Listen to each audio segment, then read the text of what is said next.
الله تعالى عنه ونفعنا به وبعلومه في الدارين آمين إلى أن قال فائدة يا بيب. قال الإمام Al-Ghazali rahimahullah ta'ala, berkata Al-Imam Al-Ghazali, semoga Allah merahmatinya, al-muhafazatu ala salati, menjaga atas salat, takunu bisalasati asya, ada dengan 3 perkara.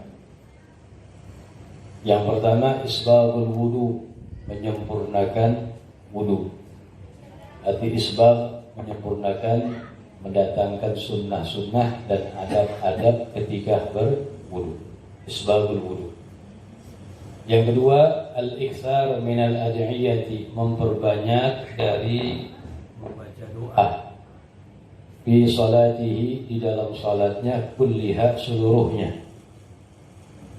Yang ketiga, takalluful hudur, berusaha hadir dalam salatnya. Itu kata Imam Ghazali, menjaga atas salat ada dengan 3 perkara. Yang pertama, menyempurnakan wudu. Yang kedua, memperbanyak membaca doa-doa fi salatihi kulliha, di salatnya seluruhnya. Yang ketiga, takalluful hudur, memaksa, berusaha untuk hadir dalam bacaannya, dikhusyukan. Kemudian sunnah yang 31, at-tazayyun wa tajammul fiha wa dzalika bi umurin. At-tazayyun, berhias, wa tajammul, dan tajammul sama berhias artinya membaguskan diri, fiha, di dalam salat, itu sunnah. Wa dzalika bi umurin, dan itu dengan beberapa perkara. Yang pertama, sunnah berhias, berbagus diri di dalam salat, di antaranya lubsul imamah, memakai imamah. Yang kedua, lubsul rida, memakai surban. Yang ketiga, lubsul jubbah, memakai jubbah.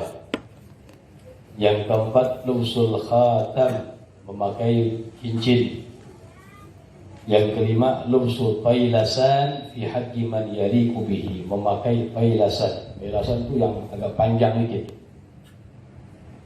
Makanya dikatakan fi haqqi, bagi orang, yaliqu bihi, yang pantas dengannya. Kalau nggak pantas nggak usah dipaksa. Pakai minimal, pakai surban, pakai, ya. Jangan takut dibilang ustaz, nggak apa-apa, doa tuh ya. Yang keenam, at-tatayyub, memakai minyak. Itu at-tazayyun wa tajammul, bagian menghias, membaguskan diri di dalam sholat. Itu sunnah tuh. Kemudian yang ke-32, sunnah ayyusalliya ila sutratin, ia sholat ila, kepada sutra, atau di hadapannya itu sutra, penutup. Ini sunnah yang banyak kita tinggalin nih. Ayyusalliya, seorang sholat ila sutratin, kepada di hadapannya sutra, penutup, penghalang. Kita bahas nih, dalam pembahasan sutra ini panjang sedikit, ya. Mas'alatu sutratil musalli, masalah penutup orang yang sholat. Penutup itu maksudnya sesuatu yang ada di depannya. Jadi sunnah kita sholat ada di hadapan kita penghalang. Tujuannya biar orang kagak lewat begitu. Itu bagian sunnah, baik sholat wajib maupun sholat sunnah. Maratibu sutra, tingkatan-tingkatan sutra penghalang, arba'atun, ada 4. Maratib, tingkatan-tingkatan sutra penghalang, pembatas itu depannya, arba'atun, ada 4. Nah ini mesti tartib ya, artinya tartib, dahulukan yang pertama. Yang pertama tidak ada, baru boleh, baru yang nomor 2. Yang nomor 2 enggak ada, 3. Terus itu namanya tartib. Kalau misalnya nomor pertama ada, tapi inti mengerjakannya yang nomor 2, nah ini nggak dianggap. Termasuk belum melaksanakan sunnah sutrah menutup. Maratib tingkatan as-sutrah penutup arba'atun, ada 4. Yang pertama syakhisun. Syakhis ini maknanya sebutkan di sini asy-syai' al-ma'il wa yutraku 'ala al-hadaf wal 'alamah al-barizah lil had. Jadi tanda al-barizah yang nampak lil had untuk batas. Apa aja itu? Tanda yang nampak lil had untuk batas.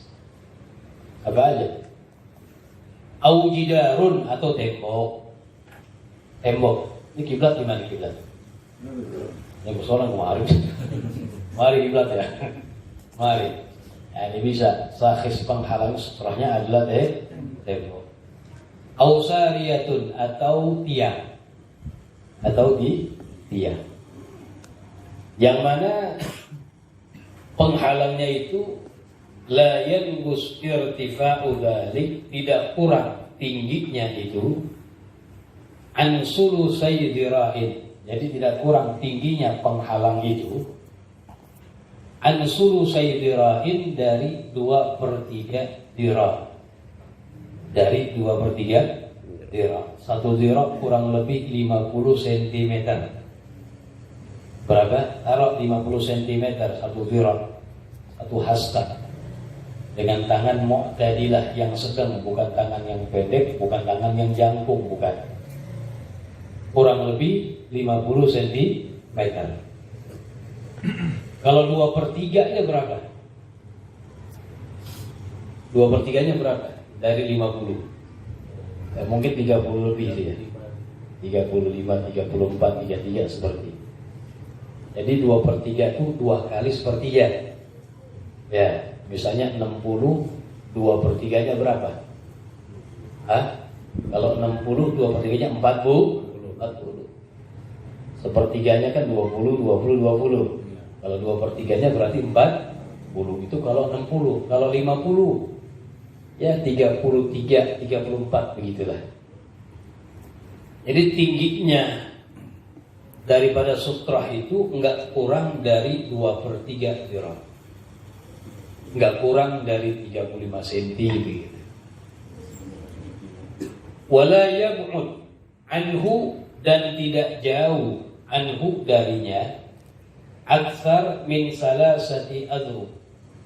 Tidak jauh anhu darinya aktsar min salasati adrub, lebih dari 3 dirham.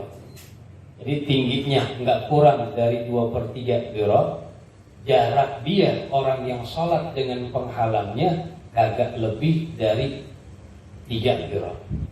Kalau 1 dirham 50 cm kurang lebih, kalau 3 dirham berapa? 1 meter setengah. Jarak orang yang sholat dengan penghalangnya kagak lebih dari 3 dirham. Paham tuh?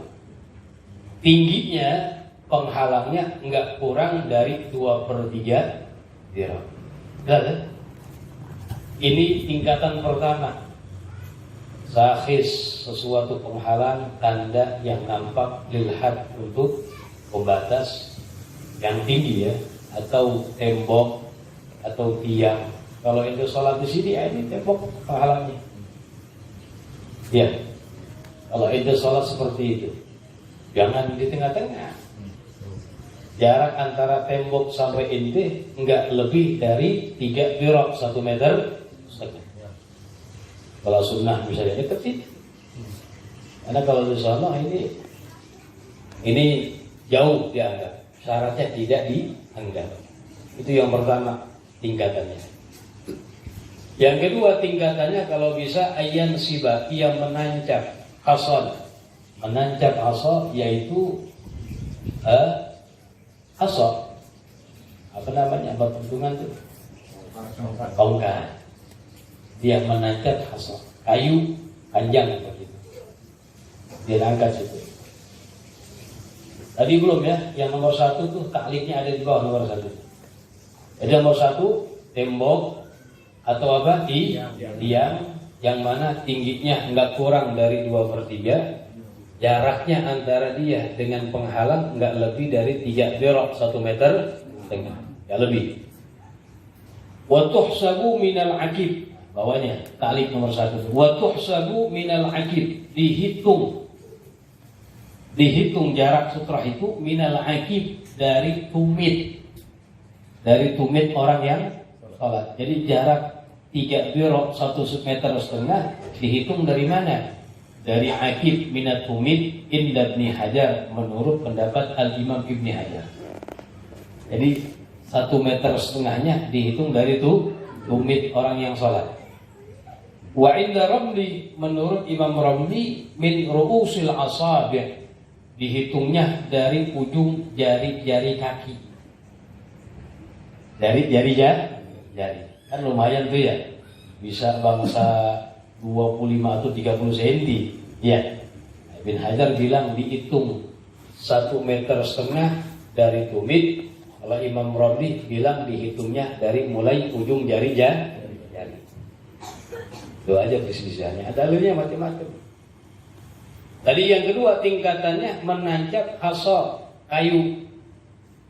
Menancap kayu. Kalikannya nomor 2. Au yajma, atau ia mengumpulkan turaban. Yajma, mengumpul turaban. Ia mengumpulkan turaban, tanah ditumpuk. Au hajaran, atau batu ditumpuk. Yajma, ia menumpuk turaban, tanah. Au hajaran, atau batu. Apa saja, kas atau macam-macam ini di bawahnya bisa dijadikan sutrah penutup. Yang penting tadi tingginya nggak kurang dari 2/3 dhira', jarak antara inti dengan sutrahnya nggak lebih dari 1,5 meter, 3 dhira'. Tingkatan yang ketiga, ayyafrusha, ia menggelar sajadah. Tingkatan ketiga. Ini tingkatan ketiga. Kalau tartib nomor 2 enggak ada. Nomor 2, kalau tartib nomor 1 gagah. Yang keempat, Jokowi nomor tuh siapa itu ya?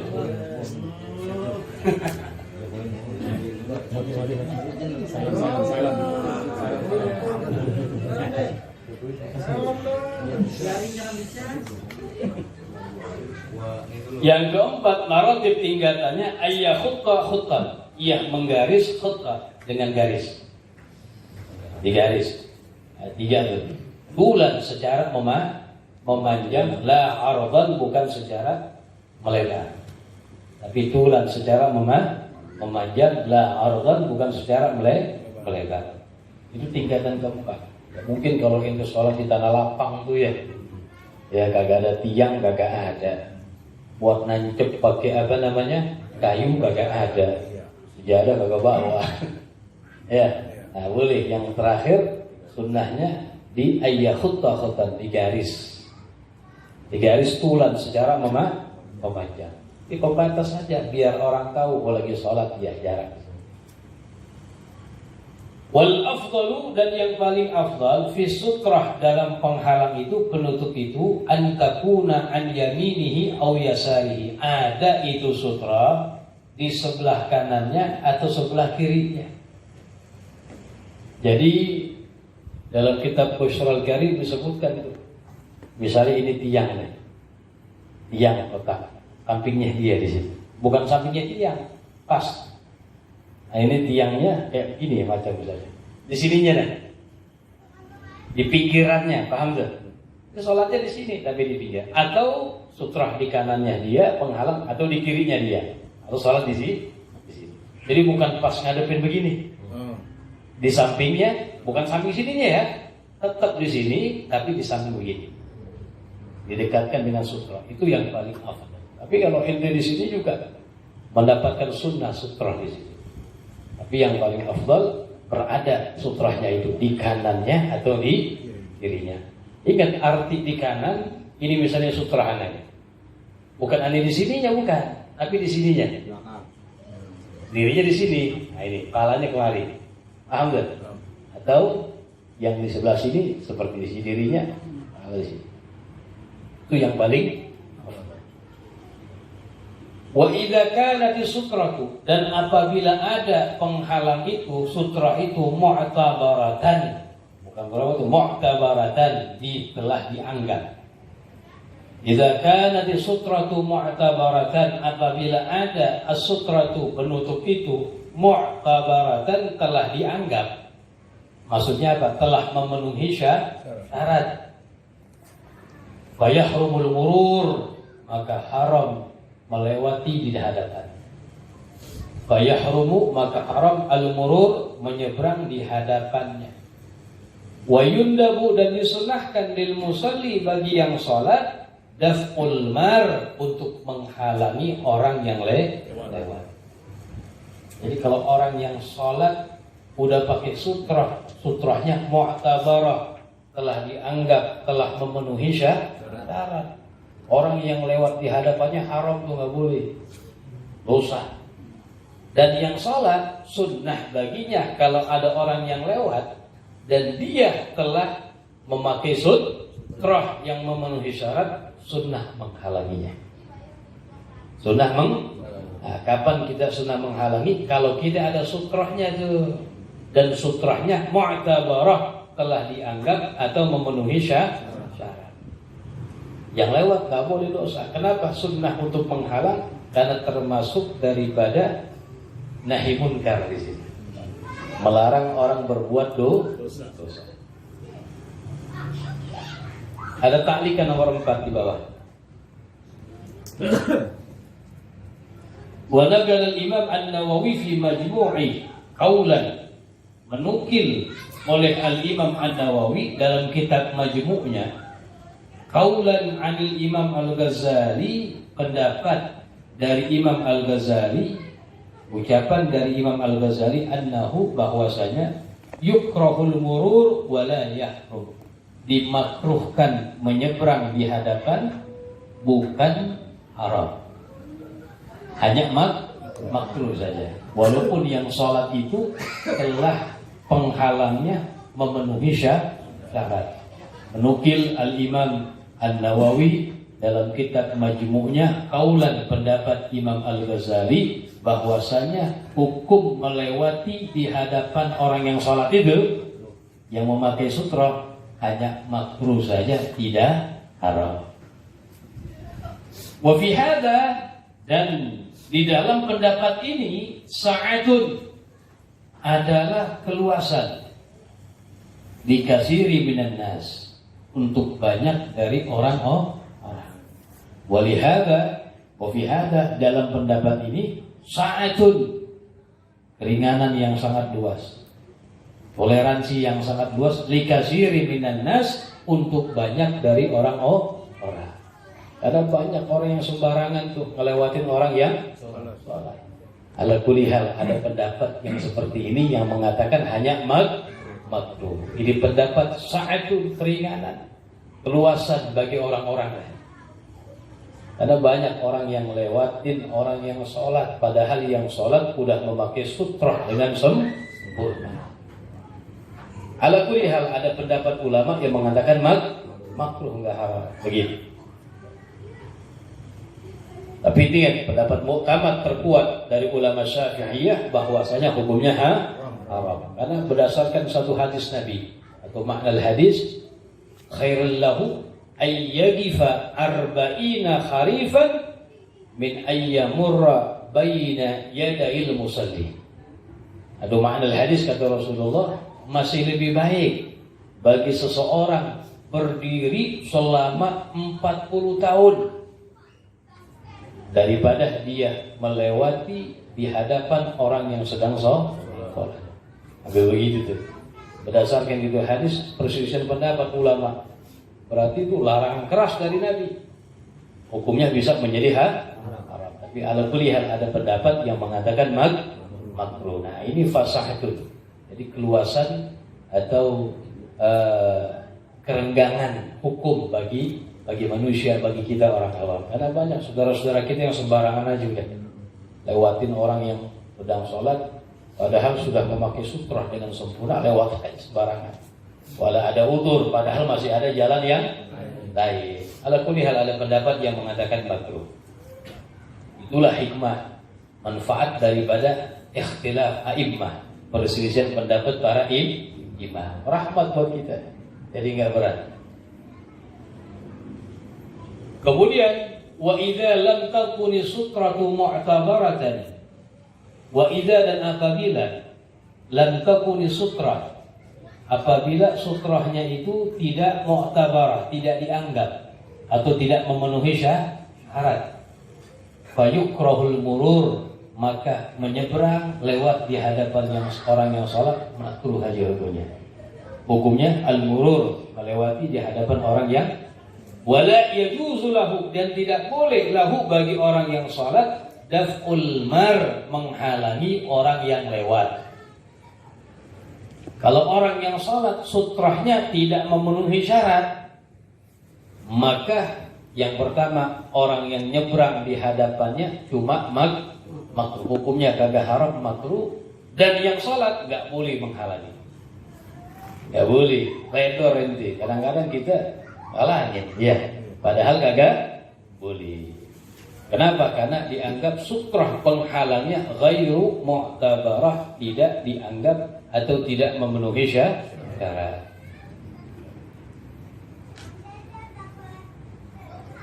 Ta'likan yang nomor 5. Wa ghayyada Ibnu Qasim hurmat ad-daf'i. Wa ghayyad, dan mengikat. Ya, Ibnu Qasim, Al-Imam Ibnu Qasim, hurmat ad-dafa, haram untuk menghalang. Idza kana sayahsul minhu adiyah, apabila akan mendapati minhu, dari mencegah itu, adiyah, gangguan kepada orang. Adiyah, menyakiti orang, gangguan kepada orang, bisa menjadi haram. Karena itu teledor salatnya, gak boleh itu menghalangi.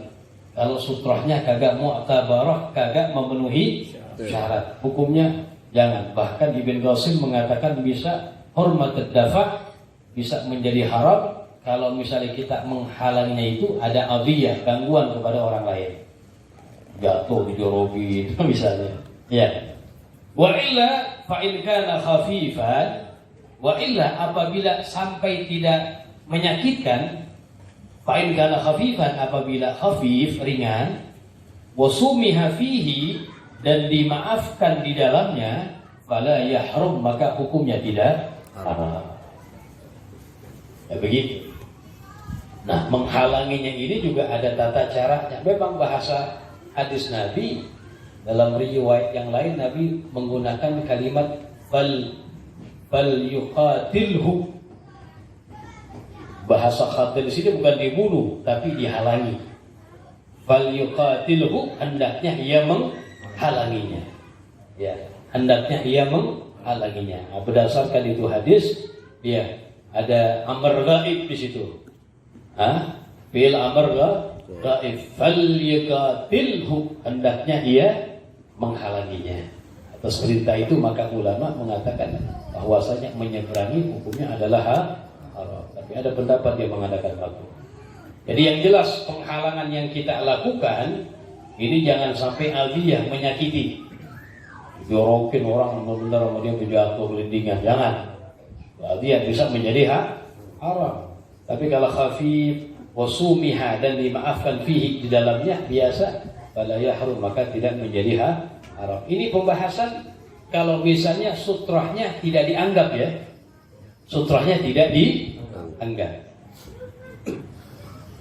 Kemudian wala yu'tadu, dan tidak dianggap, bimartabatin, dengan satu tingkatan, ma'a wujudil lati qablaha, bersamaan adanya yang tingkatan sebelumnya, maka hukumnya mesti tartib.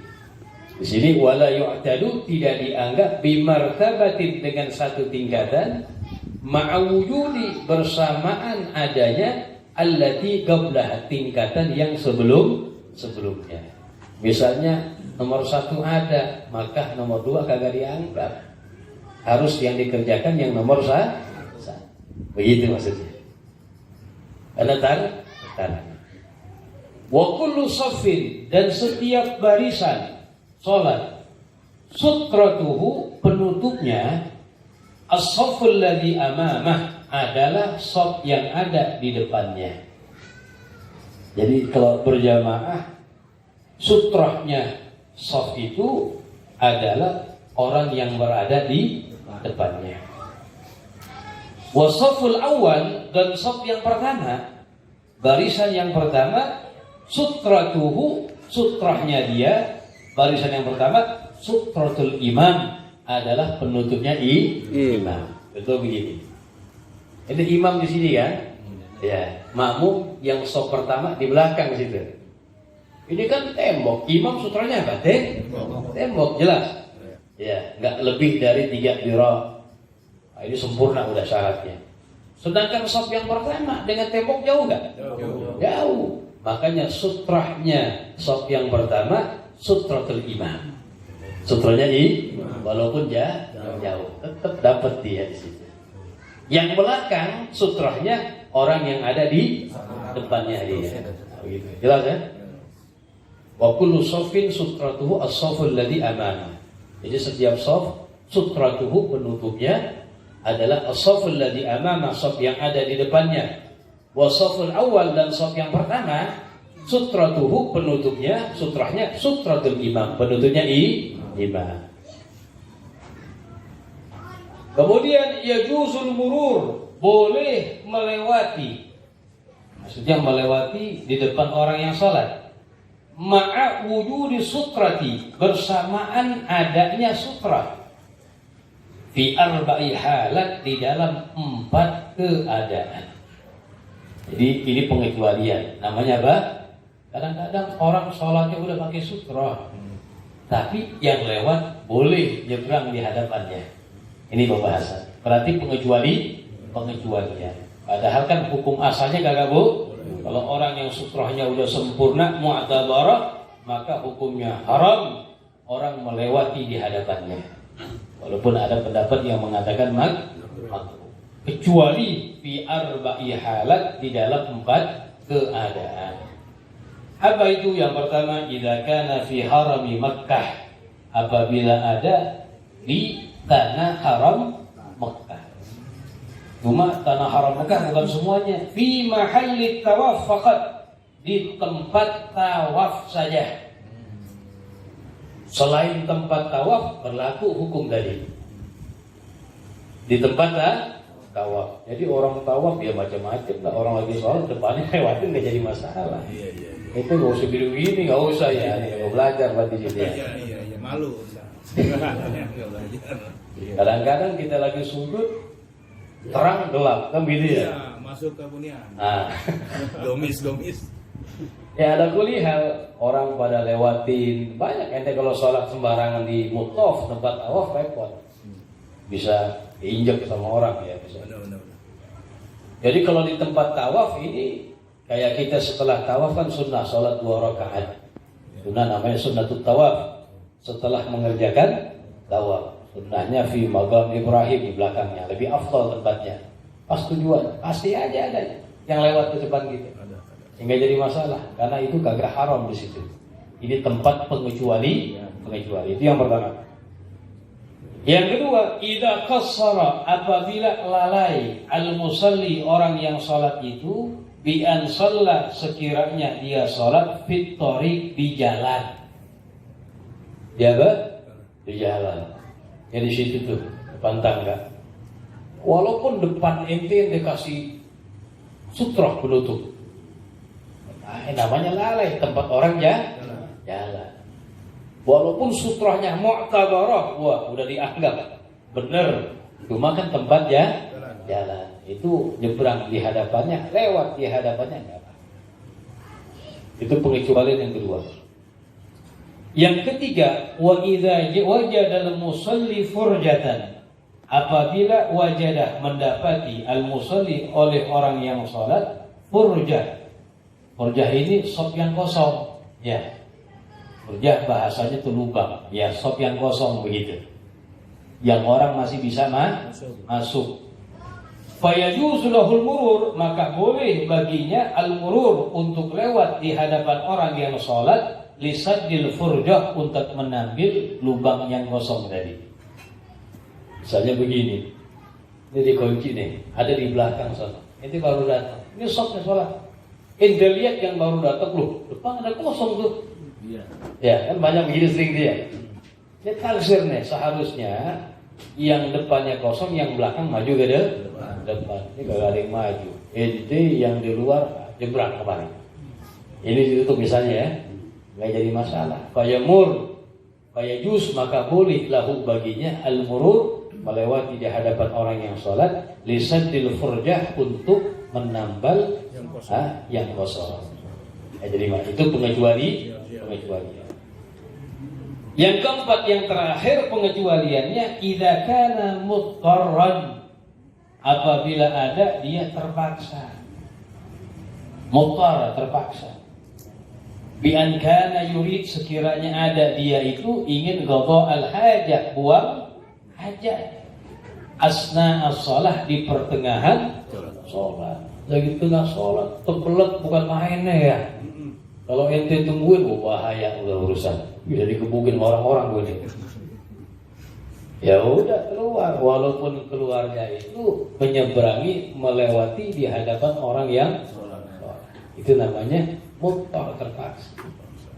Nah ini dalam 4 keadaan boleh baginya melewati di hadapan orang yang sholat, meskipun yang sholat itu sutrahnya mu'tabarah, dianggap atau memenuhi syarat. Wallahu a'lam. Dipahami itu ya. Jadi